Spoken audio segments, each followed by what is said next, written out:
మహోన్నతుడగు మా దేవ, మీ మహిమ కలిగిన దయ కలిగిన కృపగల నామము కొరకై కృతజ్ఞతాస్తుతులు స్తోత్రములయ్యా. మీ అపరించి బంగారు పాదములు అనంత కోటి నమస్కారములు తండ్రి. మీ మహాకృపలు గడిచిన 4 మాసాలు నీ కృపలు భద్రపరిచి క్షేమమిచ్చి అన్న వస్త్రములతో పోషించిన ఆయన ఈ 5వ మాసములో తండ్రి ప్రారంభ శుక్రవారమున మీ బలారాధనకు సమీపముగా మీ మందరం వచ్చుటకు మా అందరి ఎడల కృప చూపిన మా తండ్రి మీకు స్తోత్రాలు. ఇంతవరకు ఎంతో మహిమకరముగా ఆరాధన జరిగించినందుకు స్తోత్రాలు. ప్రాముఖ్యమైన సమయంలో నాయన నీ పక్షముగా దైవజనులు తండ్రి ఆయా వాక్య ఉపదేశం అందించుటకు నిలబడుచుండగా ఏడంతల ఆత్మశక్తితో నీ దాసును బలపరుచుకొని నాకు మాకు కావలసిన ఆత్మీయ వర్తమాన్ని మీరు అందజేసే మహిమనందమని వాక్యమై శరీరధారి ఈ లోకానికి రక్షకుడిగా వచ్చిన నజరేయుడైన యేసుక్రీస్తు వారి పరిశుద్ధ నామమున పేరిట అడిగి ప్రార్థించి వేడుకొని పొందుకొని మా పరమ తండ్రి ఆమేన్. ఆయన అందరూ గట్టిగా చప్పట్లతో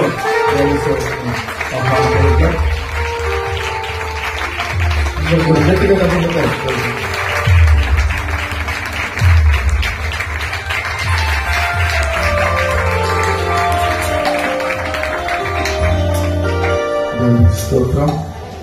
దైవ సేవకులు గత 2 సార్లు కూడా వచ్చినప్పుడు మనం మందిరానికి ఆహ్వానించలేకపోయినాం. దేవుడు ఈసారి ఆయనకు ఇచ్చిన అవకాశాన్ని బట్టి మన ఆహ్వానాన్ని మన్నించి దేవుని మందిరానికి వచ్చిన దైవ సేవకులు మరొకసారి జీవం గల దేవుని సంఘం తరఫున హృదయపూర్వక వందనాలు తెలియజేస్తాను. సమయాన్ని దైవ సేవకులకు అప్పచెప్తున్నాం. దేవుని పరిశుద్ధమైన శ్రేష్టమైన నామమునకు మహిమ కలుగును గాక. సమస్త మహిమ గనుక ప్రభావములు దేవాదేవి చెల్లిస్తూ శ్రేష్టమైన సమయంలో మనందరము కలిసి జీవము గల దేవుని సంఘములో ఇటు రీతిగా ఈ శుభ శుక్రవారపు ఆరాధనలో పాల్గొనడానికి దేవుడు మనల్ని ప్రేమించి మనకు అనుగ్రహించిన ఈ మంచి సమయాన్ని బట్టి ప్రభువును స్తుతిస్తూ మరి ఇంతవరకు ఆత్మపూర్ణులుగా ఆరాధనలోనూ మనల్ని నడిపించినటువంటి దైవజనులు అభిషేకులు ఈ కువైట్ దేశంలో ఎంతో మందికి ఆదర్శప్రాయాలుగా నిలుస్తూ ఎంతో మంది సేవకులను ప్రోత్సహించేటువంటి మరి సేవక నాయకులుగా దేవుడు అభిషేకించుకునేటువంటి జోసెఫ్ రెడ్డి అయ్య గారిని బట్టి అమ్మగారిని బట్టి నేను ప్రభుని స్తుతిస్తూ ఉన్నాను. మరి దైవజనులు అన్న పాస్టర్ గారిని బట్టి కూడా వందనాలు తెలియజేస్తున్నాను. విజయ్ గారిని బట్టి సంఘ పెద్దలకు అలాగే సంఘ కమిటీ వారందరికీ కూడా వందనాలు. కూడా వచ్చిన మీ అందరికీ వందనాలమ్మా. అందరూ బాగున్నారా? సంతోషంగా ఉన్నారా? దేవుని మహాకృపను బట్టి ఈరోజు మీ అందరూ ఎదుట నిలబడి దేవుని మాటలు చెప్పడానికి దేవుడిచ్చిన ఈ సౌండ్ వస్తుంది. దేవుని స్తోత్రం, హల్లెలూయా. దేవుడు మనకు అనుగ్రహించినటువంటి శ్రేష్టమైన సమయాన్ని బట్టి ప్రభువును స్తుతిస్తూ ఉన్నాను. అందరికి వందనాలమ్మా. మీ పక్కోళ్ళు కూడా వందనాలు చెప్పండి. ఇలా ఓసారి ఓ సంఘంలో మీ పక్కోళ్ళకి వందనాలు చెప్పండి, ఒక ఆవిడ లేచి వెనక్కి వెళ్ళిపోతాం. ఏమన్నా అంటే ఆవిడకి నాకు పడదండి. ఉన్నారా ఎవరన్నా? మంచి సంఘం అంటే ఐక్యమత్యం ఉండాలి. మిమ్మల్ని అందరినీ చూస్తుంటే చాలా సంతోషంగా ఉంది. అయ్యగారు మిమ్మల్ని చాలా క్రమమైనటువంటి పద్ధతిలో నడిపిస్తున్నారు. నాకు చాలా సంతోషంగా ఉంది. మీ అందరితో నేను దేవుని వాక్యమును పంచుకునడానికి దేవుడిచ్చిన ఈ ఆధిక్యతను బట్టి కూడా ప్రభువును స్తుతిస్తున్నాను. ప్రియమైన దేవుని బిడ్డలారా, దేవుడు నమ్మదగినవాడు. ఆయన ఎంతైనా నమ్మదగినవాడు. ఎవరైతే ఆయన మీద ఆధారపడతారో వారందరి జీవితాల్లో గొప్ప కార్యములు చేయడానికి ఆయన సంసిద్ధుడు. ఈరోజు మనము దేవుని సన్నిధిలో ఉన్నాము అంటే అది కేవలం దేవుని కృప, ఆయన ఆశీర్వాదమైనది, ఆయన మనకిచ్చినటువంటి ధన్యకరమైన సమయం అయినది. దేవుని స్తోత్రం కలుగును గాక. నేటి సమాజంలో, నేటి క్రైస్తవ సమాజంలో దేవుడు అనేకమైనటువంటి సంగతులను తెలియపరిచి సంఘాన్ని సంస్కరించడానికి దేవుడు ఇష్టపడుతున్నాడు.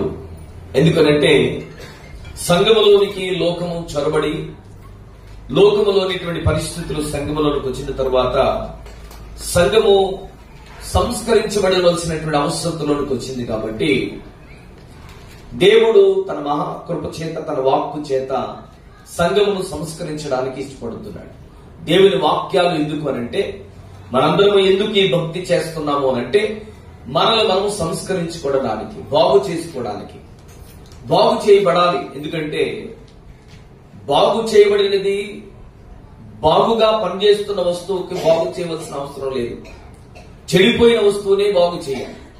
పాపముల చేత, అపరాధముల చేత, స్వార్థపూరితమైన పరిస్థితుల చేత మనిషి చెడిపోయి తన రోత బ్రతుకును మార్చుకునడానికి దేవుడిచ్చిన గొప్ప అవకాశం ఏంటంటే వాక్యము చేత సంస్కరించుకునేటువంటి అవకాశం. స్తోత్రం చెప్పండి అందరూ కూడా. హల్లెలూయా, హల్లెలూయా. గొప్పగా చెప్పబడే వాక్యము మనకి అవసరమా లేదో కాదు, కానీ మనం బాగు చేసుకునే వాక్యం చాలా అవసరం. మనం దిద్దుకుని దిద్దుబాటు చేసుకోవాల్సినటువంటి అవసరం మనకు. చాలా మంది వాక్యం వింటున్నప్పుడు ఈ సుబ్బారావు గారు ప్రార్థన కూర్చుంటే బాగుండు, వాక్యం అంతా ఆడి గురించే చెప్పారంట. కానీ మనం ఏమనుకోవాలి తెలుసా, దేవుని వాక్యం మనతో మాట్లాడుతున్నప్పుడు, దేవుని సేవకుని నోట్లో నుంచి వాక్యము విత్తబడుతున్నప్పుడు ప్రతి ఒక్క వ్యక్తి గ్రహించవలసింది, గమనించవలసింది ఏంటో తెలుసా, ప్రభువు నాతో మాట్లాడుతున్నాడు అని. స్తోత్రం చెప్పండి అందరూ కూడా. హల్లెలూయా. ప్రభువు నాతో మాట్లాడుతున్నాడు అనేటువంటి సత్యమును గ్రహించాలి అందరూ కూడా. నేనేదో గొప్ప మర్మాలు బోధించడానికి రాలేదు, కానీ నాకు తెలిసినటువంటి కొద్దిపాటి వారు. నేను అంత గొప్పవాడిని కాదు. సర్వసాధారణమైనటువంటి పరిస్థితులు గుండా నేను వెళుతున్నప్పుడు దేవుడు తన ఉన్నతమైన సేవకు పిలిచాడు. ప్రియమైన దేవుని బిడ్డలారా, నేను ఒక పేదరికపు కుటుంబంలో నుంచి పుట్టుకొచ్చి, మా నాన్న పెద్దపాలేదు, మా అమ్మకి నేను 9 పిల్లలు, నేను 9వ. మా అమ్మ ఒక కోడిగుడ్డు 3 ముక్కలు చేసి, ఇది చెప్తున్నప్పుడు చాలా మంది మాది అలాంటి పరిస్థితే అని అనుకుంటున్న వాళ్ళు కూడా చాలా మంది లేకపోలేదు. తల్లిదండ్రులు, అన్నదమ్ములు, అక్క చెల్లెలు అందరూ కష్టపడి నన్ను ఉన్నతంగా చదివిస్తున్నప్పుడు నా జీవితంలో నేనేమనుకున్నానంటే సేవకుడిని మాత్రం కాకూడదు అనుకున్నాను. ఎందుకంటే మా దైవజనులు పడుతున్నటువంటి ఆ ప్రయాసాన్ని చూసినప్పుడు సేవ చాలా ఖర్చుతోనూ లేదా భారంతోనూ ప్రయాసంతో కూడుకున్నది. ఒక ఆయన మా పెద్దయ్య గారిని, మా పాస్టర్ గారిని నా చిన్నతనంలో ఆయన గొడవ వెళుతున్నప్పుడు పెద్ద కర్రతో నెత్తి మీద కొట్టేశాను పాస్టర్ గారిని. ఇలాంటి హింసలు నేను చూసినప్పుడు నేను సేవకుడిని కాకూడదు అనుకున్నాను. ఒక మంచి ఉద్యోగం సంపాదించాను, WMA BD చదువుకున్నాను. ఒకవైపు గ్రూప్స్ కు సిద్ధపడుతూ, ఒకవైపు DSCలో టెట్ క్వాలిఫై అయిపోయి ఒక మంచి ఉద్యోగం కోసం ఎదురు చూస్తూ, ఒక ఇంటర్నేషనల్ స్కూల్లో నేను తెలుగు పండిట్గా పనిచేస్తున్నప్పుడు, ఒకవైపు నేను ఒక సంఘానికి కాపరిగా ఉండి పనిచేస్తున్నప్పుడు, దేవుడు పరిపూర్ణముగా సేవకి రమ్మని పిలిచినప్పుడు కేవలం పరిశుద్ధ గ్రంథం అనే బైబిల్ని ఆస్తిగా తీసుకుని అన్నిటినీ వదిలిపెట్టి దేవుని పరిచర్యకి నేను వచ్చేసాను. స్తోత్రం చెప్పండి. హల్లెలూయా. ఆనాటి నుంచి నేటి వరకు దేవుని కృపలో, దేవుని సేవలో ముందుకు వెళ్ళడానికి దేవుడు కృప చూపించాడు. దేవుని బిడ్డలారా, 5 సార్లు మీదే ఈ యొక్క కువైట్ దేశానికి రావడానికి కృప చూపించి, ఈ 5వ పర్యాయం షారోన్ ప్రార్థన మందిరం ద్వారా దేవుడు తన కృపను అనుగ్రహించారు. దేవుని బిడ్డలారా, దేవుడు తన మహోకృప చేత ఆయన వాడుకుంటున్న విధానాన్ని బట్టి నేను ప్రభువును స్తుతిస్తున్నాను. మనందరము కలిసి కొన్ని నిమిషాలు దేవుని వాక్యమును ధ్యానం చేసుకుందాం. మత్తయి సువార్త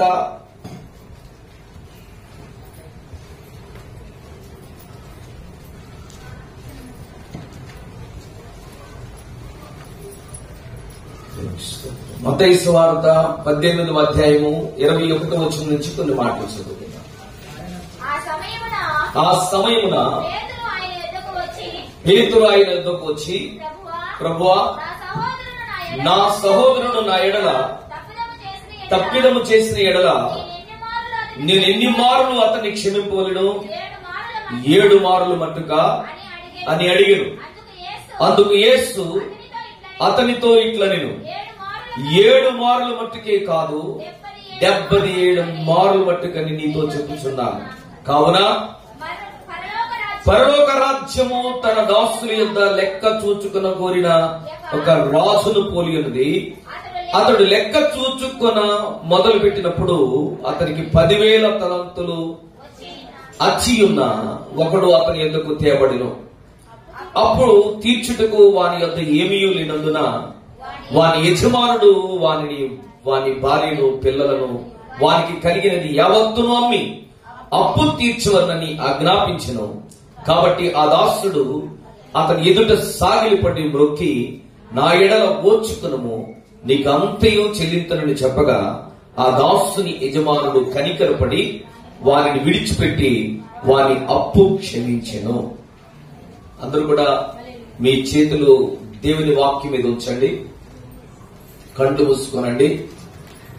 ఈరోజు దేవుని తన ఉన్నతమైనటువంటి కృప చేత, ఆయన మాట చేత మనలను బలపరచడానికి, తన వాక్యపు వెలుగులో మనం నడిపించడానికి ఇష్టపడుతున్నాడు. దేవుని వాక్యము శక్తి గలది, ప్రభావము గలది. ఈరోజు చాలా మంది జీవితంలో నెమ్మది లేదు, సమాధానం లేదు. ఎదిగిన బిడ్డలు గుండెల మీద కుంపటిగా తయారై నిద్ర పట్టని పరిస్థితుల్లో చాలా మంది జీవిస్తూ ఉన్నారు.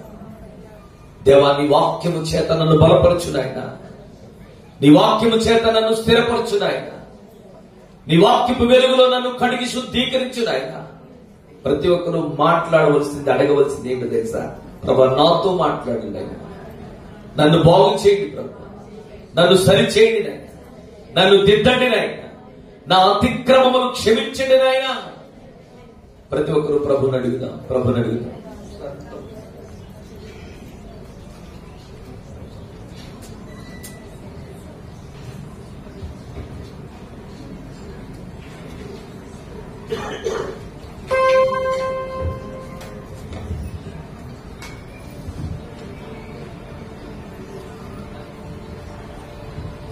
పరవశమే ప్రభు నీలో, శ్రమయైన సుఖమే నీ సేవలో.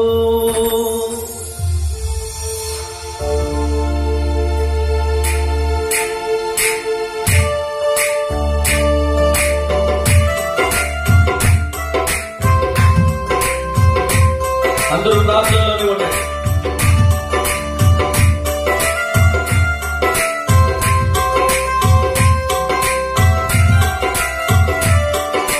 పరవశమే ప్రభు నీలో, శ్రమయైన సుఖమే నీ సేవలో. చెరసాలైన స్తుతిగానమే భగవాని ఎదుటే సన్మానమే. చెరసాలైన సన్మానమే భగవాని ఎదుటే సన్మానమే. నీలో సాధ్యమే,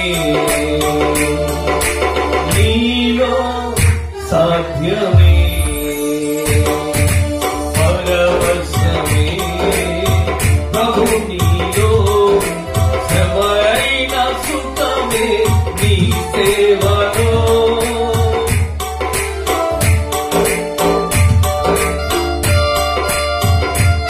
శత్రు సైన్యము వెనక తరముతో ఉన్న సముద్రానికి అడ్డుగా నిలిచిన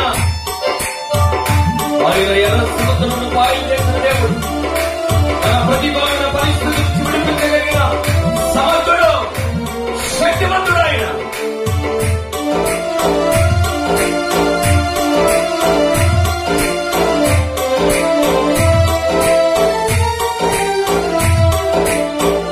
శత్రువు నా వెనుక తరిమినా, సముద్రము నా ముందే నిలచినా.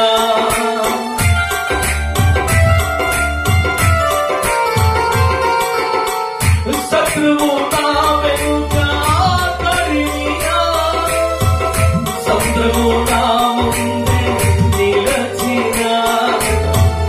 సముద్రములో నీ ప్రజలకే శత్రు సైన్యం భయమైపోగా. సముద్రముతో మాట నీ ప్రజలకే శత్రు సైన్యము నీట భయమైపోగా. పరవశమే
ఈ పరిచర్యలో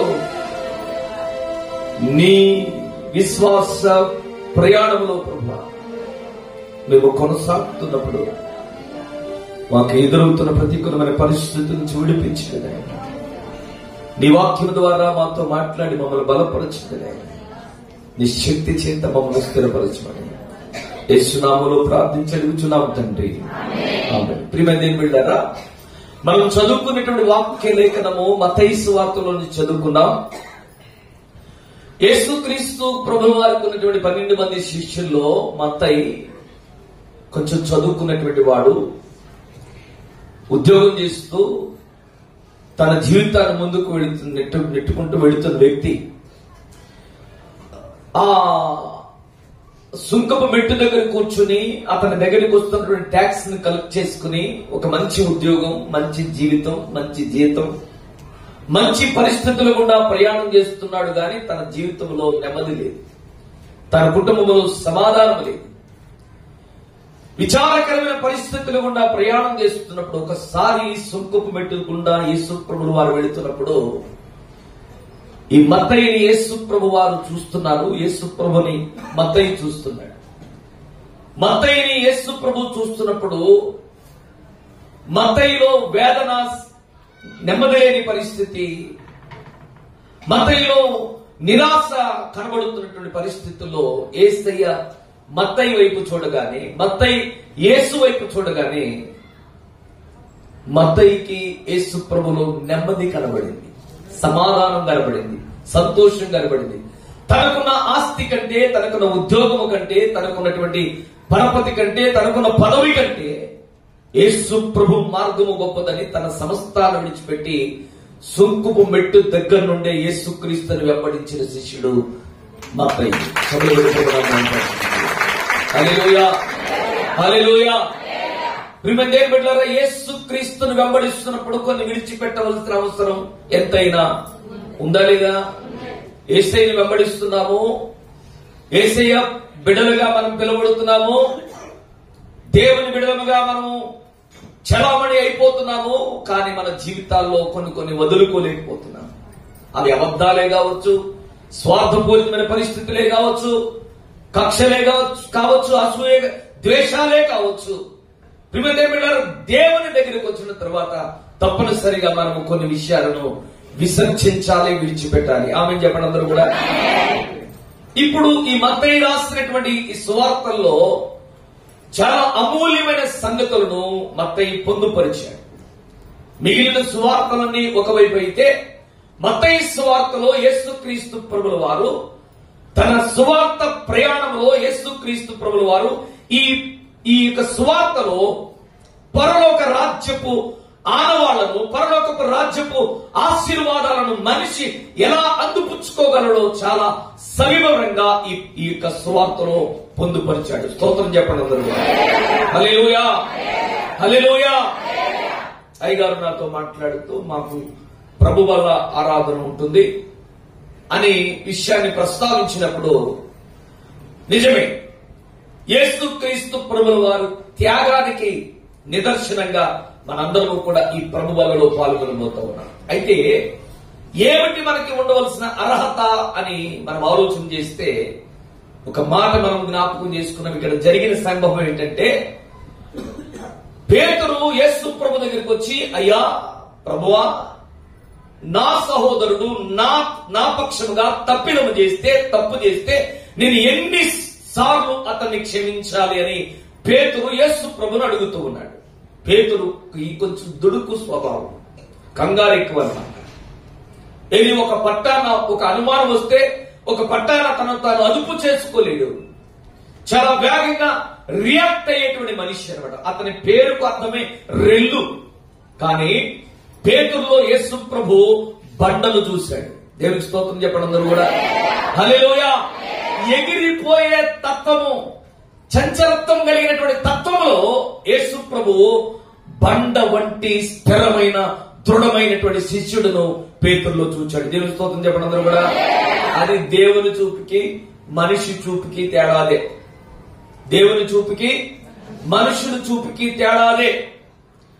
మనిషి ఎలా చూస్తాడంటే ప్రతి ఒక్క వ్యక్తిని మీ ఒకసారి మీ పక్కన చూడండి, మీ పక్కన చూడండి. ఆవిడ నీకు చూసి నవ్విందా? నువ్వు ఆవిడ చూసి నవ్వరు కదా. ఆవిడేమనుకుంటుందో తెలుసా? నేను చెప్పనా? ఆ మనసులో ఇంత చక్కగా నవ్వుతుంది, బాధలు లేవేమో అంటే మనం నవ్వు మాత్రమే చూస్తాం. నవ్వమంటే కొంతమంది నిజంగా హృదయపూర్వకంగా నవ్వట్లేదు, ప్లాస్టిక్ నవ్వు అనమాట. మనస్సులో నుంచి రావాలి. ప్రియమైనట్లరా, నిన్ను దేవుడు చూసినప్పుడు నీలో దేవునికి కనపడవలసిన క్వాలిటీ ఏంటో ఒకసారి ఆలోచించుకోండి. మనుషులు పై స్వరూపాన్ని చూస్తూ ఉంటారు, పై వేషధారణ చూస్తూ ఉంటారు. కానీ దేవుడు హృదయాంతరంగంలో పరిశీలన చేస్తూ ఉంటాడు. స్తోత్రం చెప్పండి. హల్లెలూయా. పేతురు అడుగుతున్నాడు, ఎన్నిసార్లు క్షమించాలి? యూదులు 3 సార్లు క్షమిస్తారంట. యూదులు సనాతన ఆచారం ప్రకారం ఒక వ్యక్తి తన పట్ల తప్పిదం చేస్తే 3 సార్లు క్షమిస్తాడు. పేతురు ఒక స్టెప్ ముందుకేసి ఎన్నిసార్లు క్షమించాలి ప్రభు? 7 సార్లు సరిపోతుందా? నేను ఆచారం ప్రకారం, పద్ధతి ప్రకారం 3 సార్లు క్షమించాలి. నేను ఒక అడుగు ముందుకేస్తున్నాను, 7 సార్లు క్షమించవచ్చా? నేను 7 సార్లు క్షమిస్తాను అని అంటే, అందరూ 3 సార్లు క్షమిస్తే నువ్వు 7 సార్లు క్షమిస్తున్నావు కాబట్టి నువ్వు గొప్పోడు అంటాడని యేసు ప్రభువు ద్వారా అప్రిషియేషన్ వస్తుందని అనుకున్నాడు. యేసు ప్రభువు వారు 7 సార్లు నువ్వు క్షమిస్తానంటున్నావు అంటే you are the great person అని చెప్పి అప్రిషియేట్ చేస్తాడు ప్రభు అనుకున్నాడు. కానీ ప్రభు ఇచ్చినటువంటి జవాబు ఏంటి తెలుసా? 3 సార్లు కాదు, 7 సార్లు కాదురా నాయన, 77 సార్లు. అంటే 77 అనేది మనకు ఒక సంఖ్యగా కనపడుతున్న అసంఖ్యాకమైన సార్లు. అంటే ఎన్ని సార్లైనా మనము క్షమిస్తూనే ఉండాలి అని ప్రభువు సమాధానం చెప్పారు. లెక్కే ఉందరా నాయన. నువ్వు దేవుని బిడ్డగా ధర్మశాస్త్రము, పరిస్థితులు, చట్టాలు, కానూన్లు ఎలా చెప్తున్నా, బయట పరిస్థితులు ఎలా ఉన్నా, బయట చట్టాలు ఎలా ఉన్నా, బయట ప్రభుత్వాలు ఎలా ఉన్నా, దేవునికి ఒక చట్టం ఉంది. ఆ చట్టము నిన్ను ఎప్పటికీ ఎప్పటికీ ఎప్పటికీ క్షమించమనే చెబుతుంది. స్తోత్రం చెప్పండి. హల్లెలూయా, హల్లెలూయా. మనమేమో అన్ని చట్టాలు బాగా సక్రమంగా నిర్వర్తిస్తాం. సిగ్నల్ దాటితే ఫైన్ పడుతుందంటే సిగ్నల్ దగ్గర ఆ రెడ్ సిగ్నల్ అయిపోయి గ్రీన్ సిగ్నల్ వచ్చేదాకా, ఎందుకంటే జీతం అంతా దానికే పోతుందంట ఒకడికి. అని నేను డ్రైవర్ని, నాకు వచ్చిన ఆర్డర్ల ప్రకారంగా త్వరగా వెళ్ళిపోవాలి, స్పీడ్ కెమెరా క్రాస్ ఏది ఈ సిగ్నల్ క్రాస్ కొట్టేసిన కెమెరాలు కొట్టి కొట్టి కొట్టి నా జీతం అంతా. ఈ సిగ్నల్ కి భయపడుతున్నాడు, ఈ చట్టాలకు భయపడుతున్నాడు మనిషి. దేవుని నీతి చట్టానికి మాత్రం తల ఉంచడమే. మొన్న ఒక వీడియో వచ్చింది. ఒక వ్యక్తి మెల్లగా ఒక షోరూమ్ లోకి వెళ్లి క్యాష్ ఓపెన్ చేశాడు. క్యాష్ డస్క్ చాలా డబ్బులు వేసేసుకున్నాడు జేబులో. ఎలా చూసేసరికి అక్కడ సీసీ కెమెరా ఉంది. మళ్ళీ ఎలా తీసాడో అలా పెట్టేసి వెళ్ళిపోయాడు. మనిషి సీసీ కెమెరాకి భయపడుతున్నాడు గాని, సిగ్నల్ కి భయపడుతున్నాడు గాని, దేవుని చట్టమునకు భయపడలేకపోతున్నాడు. పేతురు 3 సార్లు కాదు, 7 సార్లు కాదు, 77 సార్లు క్షమించాలి. ఈ రోజున క్రైస్తవ సంఘాలలో, క్రైస్తవ కుటుంబాలలో లేనిదేంటో తెలుసా? క్షమాపణ. క్షమాపణ లేదు. సమరయ స్త్రీని యాకోబు వారి దగ్గర కలుసుకుని సమరయ స్త్రీ యొక్క పాపభూయిష్టమైన జీవితాన్ని కడిగి శుద్ధీకరించి ఆమెను బాగు చేసి ఒక సువార్థికురాలుగా యేసు ప్రభు తయారు చేసేసిన తర్వాత ఒకవేళ అదే సమరయ స్త్రీని పక్క నుంచి నడిచారంటే ఈవిడికి 5 గంట అంట అవుతుంది నువ్వు. ఈవిడికి ఆయన క్షమించాడు, నువ్వు మాత్రం క్షమించవు.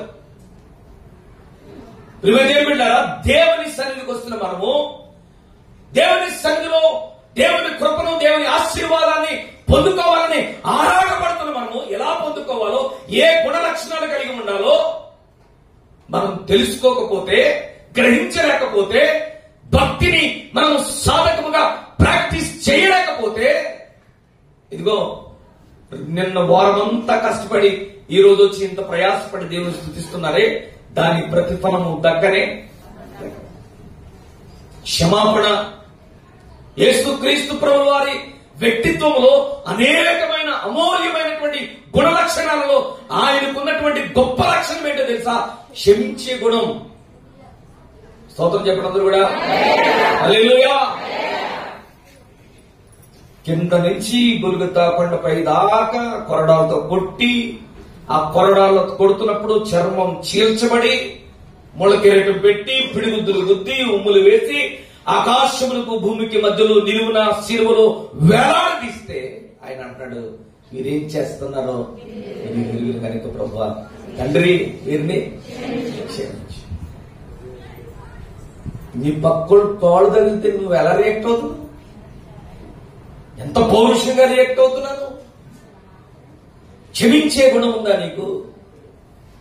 ఎలా ఉందో తెలుసా నేటి క్రైస్తవ జీవితం? బైబిల్ పెట్టుకుని ప్రార్థనకు వచ్చేస్తా, నా జన్మలో నా జీవితంలో నేను క్షమించను అని భార్యతో చెప్పి బైబిల్ పెట్టుకుని ప్రార్థనకు వచ్చేస్తాడు. ఈయన ఎక్కడికి మళ్ళీ క్షమించనని చెప్పి. క్షమాపణ గుణము క్రైస్తవ జీవితానికి ఆశీర్వాదం. అది అవసరం, అది ప్రయోజనకరం, అది దీవెనకరం.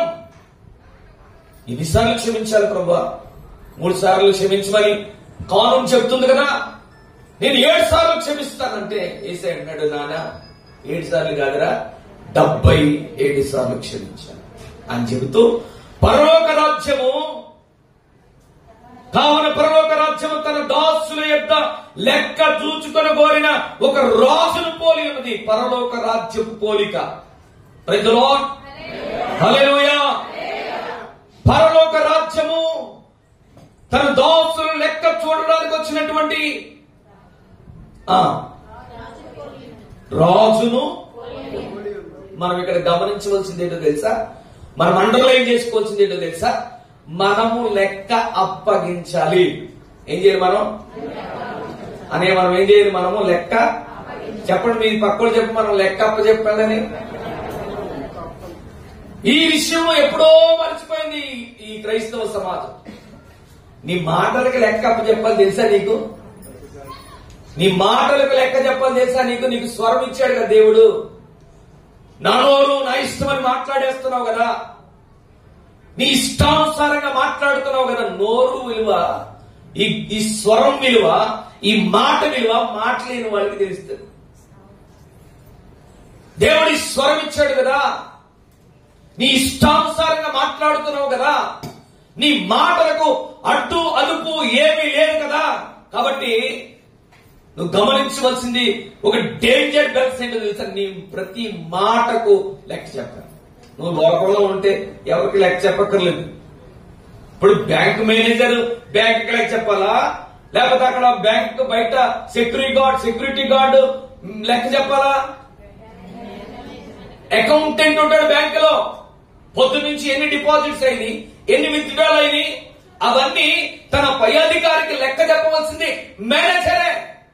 నువ్వు క్రైస్తవుడు కనుక, క్రీస్తు రక్తములో కడగబడ్డావు కనుక, అమూల్యమైన రక్తము చేత కడగబడి ప్రత్యేకించబడి పాపము ఇష్టమైన లోకము నుంచి గత రోత పాత జీవితాన్ని విడిచిపెట్టి యేసు ప్రభు కృపలోనికి వచ్చావు కాబట్టి, నీవు దేవుని బిడ్డవు కాబట్టి నువ్వు అకౌంటబుల్, లెక్క చెప్పాలి.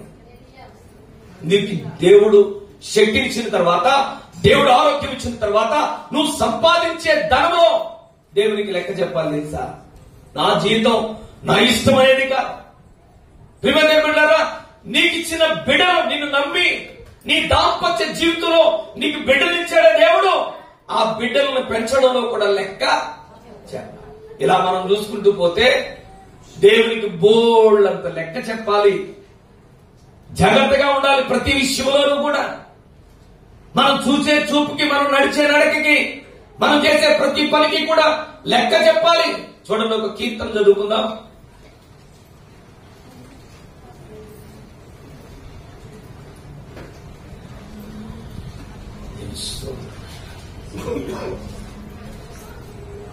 యాభై 56వ అధ్యాయము 8వ వచనం.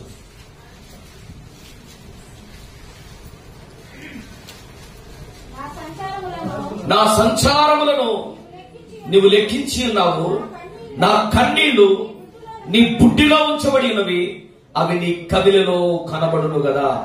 దేవుని స్తోత్రం చెప్పండి అందరూ కూడా. హల్లెలూయా, హల్లెలూయా. దేవుడు ఏం చేస్తున్నాడమ్మా? లెక్క గడుతూ ఉన్నాడు అన్ని విషయాలు కూడా. ఈ సంగతి మర్చిపోవద్దు, ఈ సత్యాన్ని మర్చిపోవద్దు. ఆయన లెక్క గడుతూ ఉన్నాడు.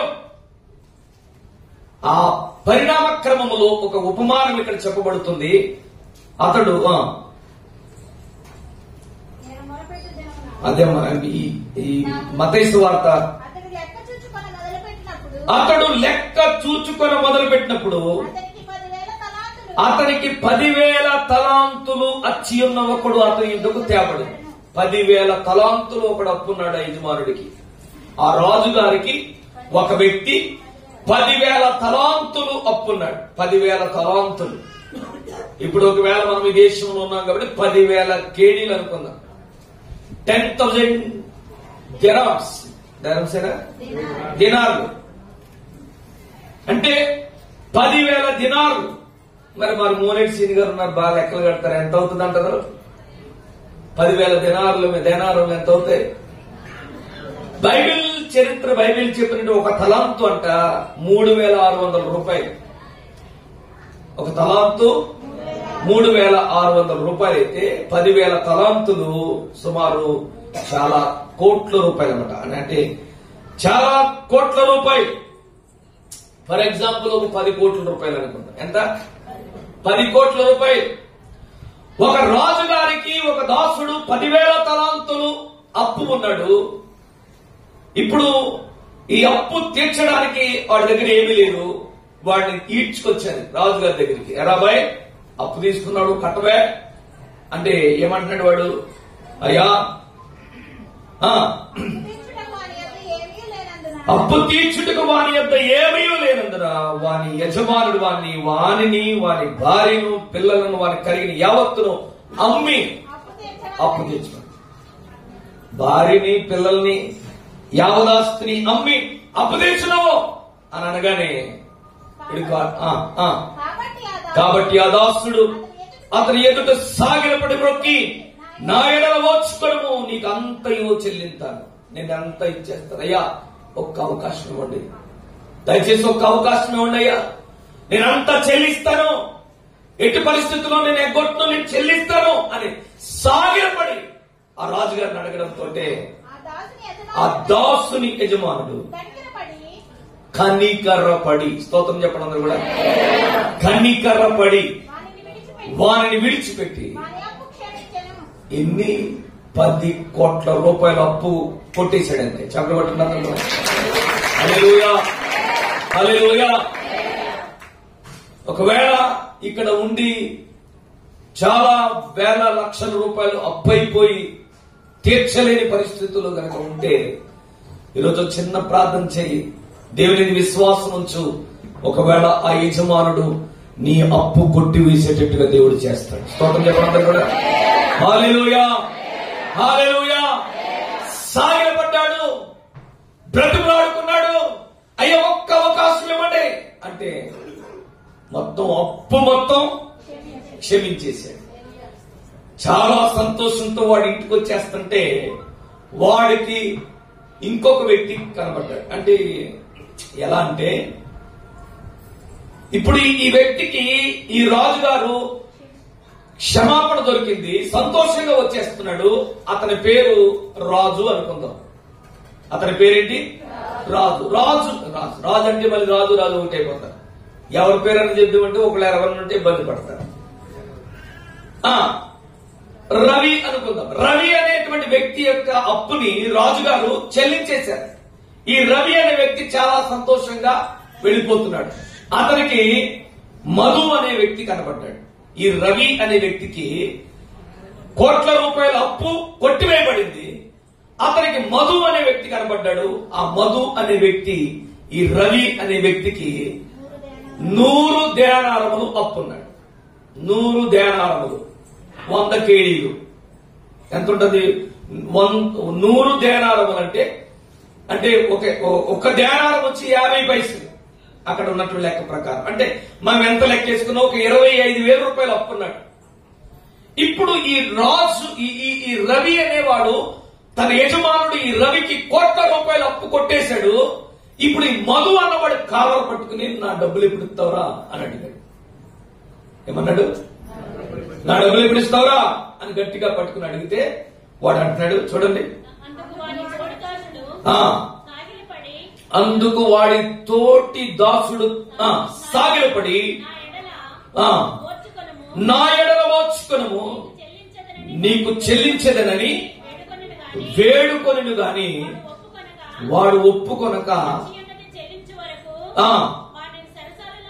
వాడిని చెరసాలలో వేయించేశాడు. చూడండి ఇక్కడ జరిగిన ఎంత ఏంటి చూడండి. వీడు అప్పు ఎంత? కోట్ల రూపాయలు. యజమానుడు ఏం చేశాడు? క్షమించేశాడు. వీడికి వీడి దగ్గర ఇంకొకటి అప్పు తీసుకున్నాడు. వాడు అప్పు ఎంత? 25,000. వీడేం చేస్తున్నాడు తెలుసా?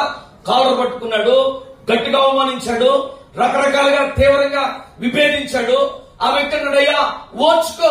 తోటి దాసుడు వీడు వాడు క్వాలిఫికేషన్ ఉంటే వాటి తోటి దాసుడు, తోటి వాడు పొరుగువాడు, దయచేసి ఓర్చుకో. సాగిలపడుతున్నాడు, బ్రతిమలాడుకుంటున్నాడు.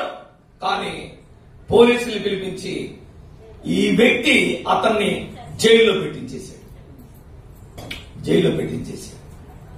ఎంత విచిత్రంగా ఉందో చూడండి. ఎంత విచిత్రంగా ఉందో చూడండి. ఇతని అప్పంతా యజమానుడు కొట్టేస్తే అతనికి అప్పున్న మరొక వ్యక్తి యొక్క అప్పును వాడు క్షమించలేకపోతున్నాడు. ఈ విషయం ఆ నోట ఈ నోట రాజుగారికి తెలిసింది. ఎవరు తెలిసింది? రాజుగారికి తెలిసింది. రాజుగారు వెంటనే ఈ రవి అన్నవాడు పిలిపించాడే, ఏంట్రా నువ్వు చేసిన పనేంటి? నేను నీకు ఎంత అప్పు చెల్లించాను, ఎంత అప్పు కొట్టేశాను?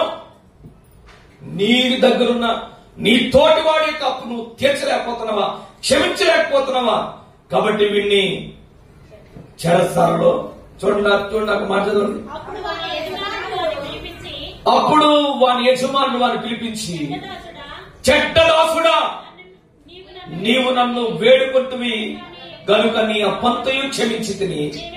నేను నిన్ను కరుణించిన ప్రకారం నీవు నీ తోడు వాడిని కరుణింపవలసి ఉండేను కదా అని వానితో చెప్పాడు. అందుచేత వాని యజమానుడు కోపపడి తనకు అచ్చీనంతయు చెల్లించి బాధపరచువానికి అప్పగించాడు. బాధపరచువాడు అంటే మీరు తర్వాత చదువుకోండి. 1 కొరింథీయులకు రాసిన పత్రిక 5వ అధ్యాయం అంటే నరకమునకు అప్పగించబడ్డాడు. ప్రియమైన దేవుని బిడ్డలారా, ఇందులో ఉన్న ఆత్మీయ సత్యం ఏమిటో తెలుసా? పరిశుద్ధుడైన దేవుడు తన అమూల్యమైన రక్తము చేత వెలకట్టలేని మన పాపములు ఏం చేశాడు? ఆయన క్షమించాడు. ఆయన మన అపరాధములు క్షమించిన ప్రకారము మనం ఏం చేయాలి? మనము మన తోటి వారి అపరాధములను క్షమించాలి. దేవుని స్తోత్రం చెప్పండి అందరూ కూడా. హల్లెలూయా, హల్లెలూయా. ఈ రోజు నేను ఒకే ఒక విషయాన్ని మనం నేర్చుకుని వెళ్దాం. ఏమిటా విషయం అంటే, ఆ సంగతి ఏమిటంటే, మీరు షాక్ గురవలసిన పని ఏంటంటే తెలుసా? దేవుడు మన పాపపు ఇష్టమైన పాప జీవితాన్ని ఏం చేశాడు? ఆయన నా పాపములు క్షమించబడ్డాయి అని నేను నమ్ముతున్నాను. మీరు నమ్ముతున్నారా? మీ పాపాలకు వెలకట్టగలరా? మీరు వెలకట్టలేని మన పాపముల కొరకు అమూల్యమైన రక్తమును చెందించి యేసయ్య మన పాపాలని క్షమించాడు కదా. మనము కూడా మన తోటి వారిని ఏం చేయాలి? నా జీవితంలో క్షమించను నేను. ఎన్నిసార్లు అన్నా నువ్వు ఆ మాట? నీ ఎడల అపరాధము చేసిన వారిని నువ్వెందుకు క్షమించలేకపోతున్నావు? నీ ఎడల తప్పిదము చేసిన వారిని నువ్వెందుకు క్షమించలేకపోతున్నావు? నీ భర్తను క్షమించలేకపోతున్నావు. కట్టుకుని జీవితాంతో నీతో కాపురం చేస్తానని చెప్పిన భార్యను క్షమించలేకపోతున్నావు. నువ్వు 3 ఆడపిల్లలకు జన్మనిచ్చిందని ప్రభుత్వ ఆసుపత్రుల్లో భార్యని బిడ్డని 3 పిల్లల్ని వదిలిపెట్టి వెళ్ళిపోయాడు అయ్యగారు. భయంకరమైన పరిస్థితులు గుండా ఒకే ఇంటిలో ఏమి లేదో తెలుసా? సమాధానం లేదు, క్షమాపణ లేదు. ఒకే సంఘంలో ఒకరినొకరు క్షమించుకునే తత్వం లేదు. ఈ రోజున దేవుడు నీతోనే మాట్లాడుతున్నాడు, నిశ్చయంగా నీతో మాట్లాడుతున్నాడు. అపరిమితమైన వెలకట్టలేని నీ పాప మూటను ఆయన కొట్టివేస్తే నీ తోటి వాడి పక్షముగా నువ్వు క్షమాగుణము కలిగి ఉండకపోతే నీ భక్తి జీవితం సొంత దండగా. ఒకరు పాట పాడితే ఓర్చుకోలేవు, ఒకరు ఏదో చలాకీగా పరిచయం చేస్తుంటే ఓర్చుకోలేవు, ఒకరు మంచి చీర కట్టుకుంటే ఓర్చుకోలేవు, క్షమించలేవు. గమనించిన ప్రియమైన బిడ్డలారా, దేవుడు తన అమూల్యమైన రక్తము చేత వెలకట్టలేని మన పాపంలో క్షమించాడు కదా. మనం కూడా అదే క్షమాపణ గుణాన్ని మనం కలిగి లేకపోతే దేవుడు ఏం చేస్తాడు తెలుసా? మళ్ళీ ఆ పాపాలని మనం నెత్తిమీదేసి మనల్ని ఎక్కడికి? నరకానికి పంపిస్తాడు. ఒకవేళ క్షమించకుండా ఉన్నావేమో ఇక్కడ. నువ్వు పాటల్లో సూపర్ కావచ్చు, ఆరాధనలో వండర్ఫుల్ కావచ్చు, అబ్బో భక్తిలో నీకన్నా సర్టిఫికెట్ కంటే ఇంకా ఎవరికీ లేకపోవచ్చు. క్షమించే గుణం లేకపోతే నువ్వు 0. అదే చెబుతున్నాడు ఈరోజు ప్రభు. నీ పొరుగు వాడిని, నీ తోటి వాడిని క్షమించలేకపోతే నువ్వు 0. మా నాన్నతో మాట్లాడి 3 సంవత్సరాలు అయిందని అంటున్నాడు. కానీ పెంచి పెద్ద చేసి ఆడు చదివిస్తే ఆడు గొప్పవాడు అయిపోయిన తర్వాత నాన్నతో 3 సంవత్సరాల నుంచి మాట్లాడట్లేదండి. దేవుని బిడ్డలారా, పిల్లలను క్షమించలేని తల్లిదండ్రులను క్షమించలేని పిల్లలు, భర్తను క్షమించలేని భార్యను క్షమించలేని భర్తలు. ఇది క్రైస్తవ జీవితం అనిపించుకోవాలి. ఈరోజు నేను చెప్పాను కదా, ఈరోజు యేసు ప్రభువే సమరయ స్త్రీని క్షమిస్తే నువ్వు ఒకవేళ అదే స్త్రీ కనబడితే ఆమె పాత జీవితాన్ని ఎత్తి చూపిస్తున్నావు కదా. వాడు పాత జీవితాన్ని నువ్వు మరలా పొడిచి వాళ్ళని బాధపడుతున్నావు కదా. అవును, నిజమే. ఒకప్పుడు పాపములో జీవించుండొచ్చు, వ్యభిచారంలో జీవించుండొచ్చు, లేకపోతే ఒకప్పుడు తనలో దేవునికి విరుద్ధంగా జీవించుండొచ్చు. ప్రభు కృప చేత రక్షించబడిన తరువాత ఆమె నీతో పాటు కూర్చుంటే దేవుడే క్షమిస్తే నువ్వు క్షమించలేకపోతున్నావంటే నీకంటే నేను ఆ మాట చెప్పలేను. ప్రియమైన బిడ్డలారా, ఈరోజు ప్రభు బలలో మనం చేయబోతున్నాం. మనం కలిగి ఉండవలసిన హై క్వాలిఫికేషన్ ఏంటో తెలుసా? ఫర్గివ్నెస్, క్షమించేటువంటి గుణం. యేసయ్యకు ఉన్నటువంటి ఎన్నో గొప్ప గొప్ప లక్షణాలలో గొప్ప లక్షణం ఏంటో తెలుసా? క్షమించే గుణం.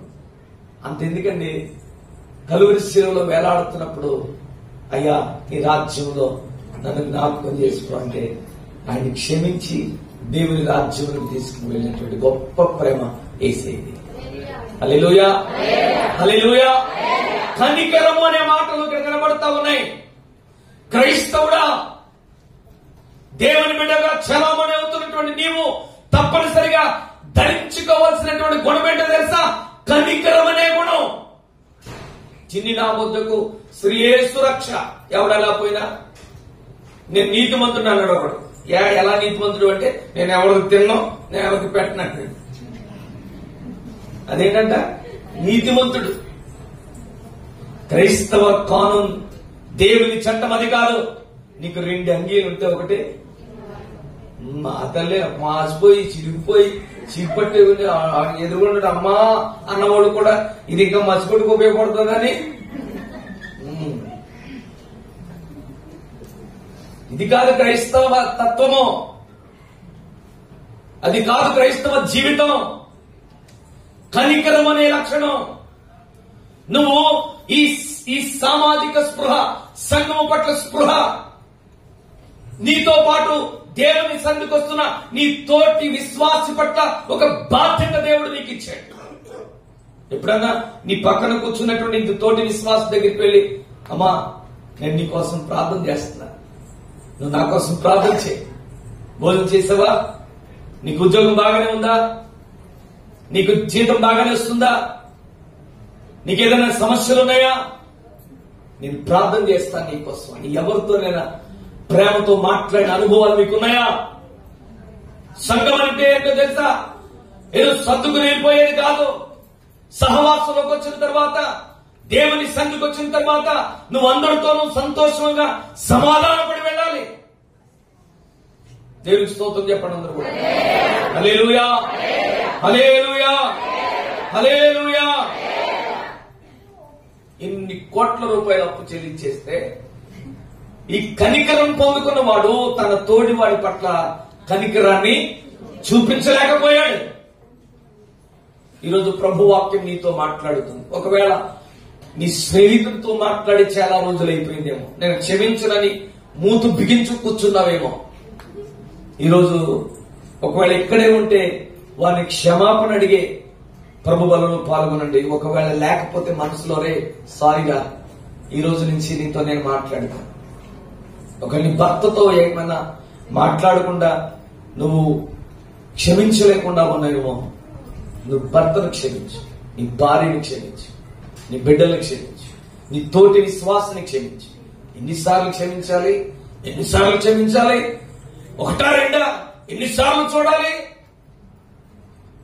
పేతురు అంటున్నాడు, ప్రభు యూదులు చట్టం ప్రకారంగా 3 సార్లు క్షమిస్తారు, నేనైతే 7 సార్లు క్షమిస్తాను. కాదురా నాయన, 77 సార్లు క్షమించాలి. అంటే అసంఖ్యాకమైన సార్లు రోజుకి అడిగాడు. 77 అంటే మొత్తం జీవితానికి కాదు, రోజుకి 77 సార్లు. అసంఖ్యాకమైన అంత లెక్క పెట్టలేనన్ని సార్లు నువ్వు నీ సోదరుణ్ణి నువ్వేం చేయాలి తెలుసా? క్షమించాలి. అన్నదమ్ముల్లో సమాధానం లేదు. మొన్న పేపర్లో పడింది 6 నెలల క్రితం, మా ఊరు దగ్గర ఒక ఊరు ఉంటుంది, ఆ పక్కన అన్నదమ్ములకి సరిహద్దులో గొడవ వచ్చింది. ఒక్క అడుగు ఒకే తల్లి కొడుకును పంచుకు పుట్టిన బిడ్డలాగా ఇద్దరు కూడా. వాళ్ళ అన్నయ్య ఒక్క అడుగు ఆక్రమించాడని తమ్ముడు కోపంతో రగిలిపోయి అన్నయ్యని గొడ్లతో నరికి చంపేశాడు. నిజం ఇది. ఒక్క అడుగు నేలని కూడా క్షమించలేకపోతున్నాం అంటే, సహించుకోలేకపోతున్నాం అంటే. పైగా వాడి పేరేమో అబ్రాహం, వీడి పేరేమో ఆదాం. దేవుని పేరు పెట్టుకుని దేవుని అనుసరిస్తూ, దేవుని సన్నిధికి వస్తూ, దేవుని ఆరాధిస్తూ, దేవుని సన్నిధిలో కంతులు వేస్తూ క్షమాపణ లేకుండా నువ్వు ఇక్కడ మిగిలిపోయావేమో. కనికరం అనేటువంటి తత్వం లేకుండా మిగిలిపోయావేమో. దేవుడి రోజు నీతో మాట్లాడుతున్నాడు. తప్పనిసరిగా దయ కలిగిన హృదయాలు కలిగి ఉండాలి, క్షమాపణ కలిగిన హృదయాలు కలిగి ఉండాలి. ఎందుకంటే మన దేవుడి పేరు కరుణామయుడు, కనికరపడే దేవుడు. నిన్ను కనికరించాడు.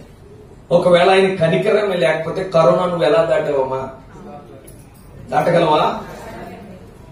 డబ్బులు కోట్ల రూపాయలు, 2 ఎకరాలు అమ్మేశాడు తన తండ్రిని హాస్పిటల్లో బాగు చేయించడం కోసం. ఒక యజమాని 2 ఎకరాలు కోట్లు విలువ చేసే పొలం, పంట పొలం అమ్మేశాడు తల్లిదండ్రులు కాపాడుకోవడానికి. 2 శవాలు కూడా ఇంటికి రాకుండా అట్టించట్టే వెళ్ళిపోయారు. ఈరోజు దేవుని కనికరం నీ మీద ఉంది కాబట్టి బ్రతికి బట్ట కట్ట గుర్తుందా నీకు సంగతి? దేవుడు నిన్ను క్షమించాలా? దేవుడి నీ మీద కనికరపడాలా? దేవుడు నిన్ను ఆశీర్వదించాలా? దేవుడు ఉన్నతంగా నిలబట్టాలా? నువ్వు ఇంకొకరిని సహించుకోలేవా? నువ్వు ఇంకొకరిని ఓర్చుకోలేవా? నువ్వు ఇంకొకటి పైకి తేలేవా? అది క్రైస్తవ జీవితం కానే కాదు. క్రైస్తవ జీవితం కానే కాదు. నిన్ను వలే నీ పొరుగు వారిని, అంటే నిన్ను నువ్వు ఎలాగా నాకు తలపోటు రావాలి, నాకు గుండెపోటు రావాలి, నా ఇల్లు కూలిపోవాలి, నాకు అక్కమ్మ అయిపోయి నేను పోలీసులు పట్టేసి తీసుకెళ్ళిపోవాలని కోరుకుంటా. నువ్వు నీ గురించి నువ్వు ఏమైతే కోరుకోవో నీ పొరుగు అనుకోవడం గురించి కూడా అది కోరుకోకూడదు. అది పొరుగు వాడిని ప్రేమించడం అంటే.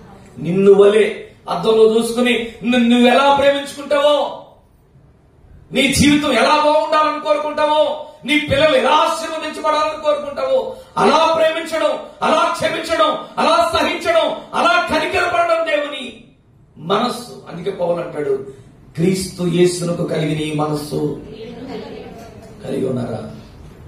ఆయన మనసు ఏంటో తెలుసా? యేసయ్య మనసు ఏంటో తెలుసా?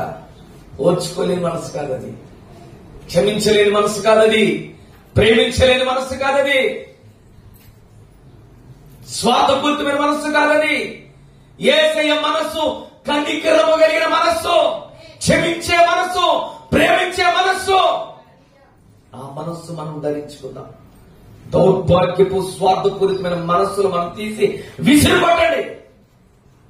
నిన్ను నువ్వెలాగా ఉండాలని కోరుకుంటావో, నువ్వెలా దీవించబడాలని కోరుకుంటావో, నువ్వెలాంటి ఉన్నతమైన స్థాయికి వెళ్లాలని కోరుకుంటావో నీ తోటి వాడి పట్ల కూడా అదే ఉద్దేశం కలిగి ఉండడం దేవుని మనస్సు, యేసయ్య మనస్సు. క్రీస్తు యేసునకు కలిగిన మనస్సు మీరును కలిగి ఉండండి. క్షమాపణ గుణం కలిగి ఉండండి, కనికరము కలిగి ఉండండి, ప్రేమ కలిగి ఉండండి, స్వార్థాలు విడిచిపెట్టండి. ఈరోజు కళ్ళు మూసుకుంటే రేపు మళ్ళీ తెరుస్తామో లేదో. ఎన్ని పాకులాట్లో, ఎన్ని పోట్లాట్లో మూతు ముడుచుకుని 33 సార్లు తిప్పేసుకుని వెళ్ళిపోతూ ఉంటావు నువ్వు మాట్లాడకుండా. పలకరించి ఈరోజు ఇక్కడే ఉన్నారు మీరు ఎవరైతే పలకరించుకోకుండా ఒకరికొకరు వాళ్ళకి మాకు ఏమి లేదన్నట్టుగా వెళ్ళిపోతున్న వాళ్ళు ఈరోజు ప్రార్థన అయిన తర్వాత కౌగులించుకుని పలకరించండి, క్షమించుకోండి. నేను ఏం తప్పు చేశాను క్షమించమంటానండి. నువ్వు తప్పు చేయవని కాదు అక్కడ. దేవుని చట్టం ఏంటో తెలుసా? నీ పట్ల ఎదుటివాడు తప్పు చేసినా నువ్వే క్షమించడం, నువ్వే క్షమాపణ అడగడం. నేను స్తోత్రం చెప్పడం కూడా హల్లెలూయా, హల్లెలూయా. క్రీస్తు యేసునకు కలిగిన క్షమించే మనసు, ప్రేమించే మనసు, కనికరము కలిగిన మనసు మనం కలిగి ఉంటాం. కళ్ళు మూసుకొని చిన్న ప్రార్థన చేసుకుందాం.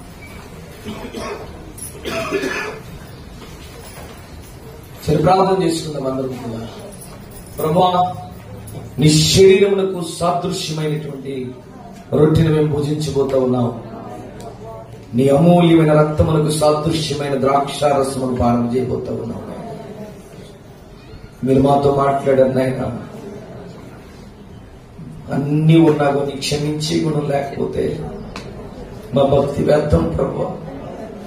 క్షమించలేకపోతున్నాను నాయన, ఓర్చుకోలేకపోతున్నాను నాయన, కనికరించలేకపోతున్నాను నాయన. నన్ను క్షమించండి నాయన. దేవుని బిడ్డలారా, మన పాపాలను లెక్కగడితే వాటికి లెక్కే లేదు. లెక్కగట్టలేని పాపాలు యేసయ్య క్షమిస్తే నీ తోటి సహోదరుణ్ణి, నీ తోటి సహోదరుని నువ్వు క్షమించలేవా? నువ్వు కనికరించలేవా? ఒకసారి మనం ఒప్పుకుందాం మనందరం. ప్రభువా, నాకు ఆ మనసు దయచేయనైనా అడగండి. నాకు ఆ మనసు దయచేయి. క్షమాపణ కలిగిన మనస్సు ప్రభు, ప్రేమ కలిగిన మనస్సు, దయ కలిగిన మనస్సు నాకు దయచేయనైనా. స్వార్థపూరితమైన పరిస్థితుల నుంచి విడిపించండి నైనా. నీవు నన్ను క్షమించినట్లుగా, నా పాపములు క్షమించినట్లుగా, నా అతిక్రమములు క్షమించినట్లుగా తండ్రి నన్ను క్షమించు. క్షమాపణ గుణాన్ని కలిగి ఉండే ప్రభు దయచేయండి. ప్రభువా, నీ కొంత నాకు చెల్లిస్తున్నాను. ప్రతి ఒక్కరు చిన్న ప్రార్థన చేసేది. అమ్మా, ఈరోజు క్షమించు నీ భర్తని. తప్పనిసరిగా నీ ఒక రోజున అతడు బాధ్యతగా మారుతాడు. నీ కుటుంబాన్ని పట్టించుకునే బాధ్యత అతను కలిగి ఉంటాడు. ఈ రోజు అతన్ని క్షమించున్నావు. నీ తోటి విశ్వాసాన్ని క్షమించు, ప్రేమించు, కనికరించు. యేసు క్రీస్తునకు కలిగిన మనస్సు, ప్రేమ కలిగిన మనస్సు, కృప కలిగిన మనస్సు, కనికరము కలిగిన మనస్సు మనము కలిగి ఉందాం.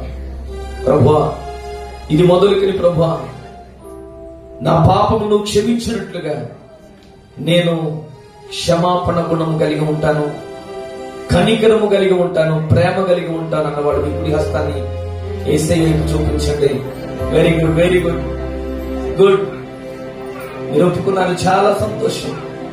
అందులోనూ మంచి మనసు దేవుడు పెడుతున్నాడు, రాతి మనసును దేవుడు తీసివేస్తున్నాడు, కనికరము కలిగిన మనసు దేవుడు పెడుతున్నాడు.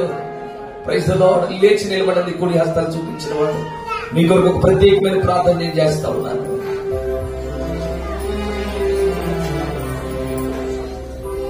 ప్రభువా, నీ వందనాలైనా జీవము గల దేవుని సంఘము,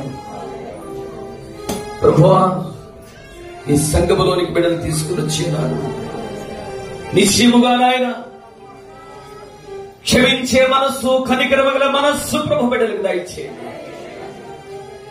నీ వాక్య ప్రకారంగా జీవించే కృప దయచేయండి. కోట్ల కొలది, కోట్ల కంటే విలువైన, వెల కట్టలేని మా పాపము మీరు క్షమించారైనా మా తోటి వారిని మేము క్షమించలేకపోతున్నాం. మమ్మల్ని క్షమించండి. మహాగణువు, మహాపరిశుద్ధుడైన తండ్రి, నీ పరిశుద్ధ నామమునకు స్తోత్రాలు.